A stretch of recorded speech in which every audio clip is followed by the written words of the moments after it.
المغرب والإمارات يعلنان عن شراكات بقيمة 14 مليار دولار في مشاريع الطاقة والمياه. نعم كوزت، هذا المبلغ سيخصص لتنفيذ عدة مشاريع تشمل خصوصا البنى التحتية لإنتاج ونقل الكهرباء عن مصادر متجددة وتحلية مياه البحر. وقال كل من صندوق محمد السادس للاستثمار وفرع شركة طاقة الإماراتية في المغرب وشركة ناريفا المملوكة للعائلة الملكية في بيان إنها شكلت ائتلافا لتطوير بنيات تحتية جديدة لنقل المياه والكهرباء وإنشاء قدرات جديدة لتحلية مياه البحر وإنتاج الكهرباء من مصادر متجددة.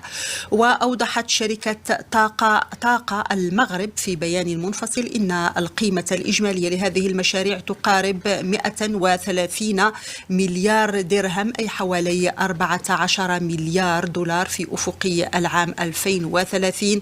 وتشمل هذه المشاريع خصوصا إنشاء خط بطول 1400 كيلومتر لنقل الكهرباء من محطات توليد ريحية في الأقاليم الجنوبية إلى الدار البيضاء بهدف إنتاج 1200 ميجاوات في تلك المحطات.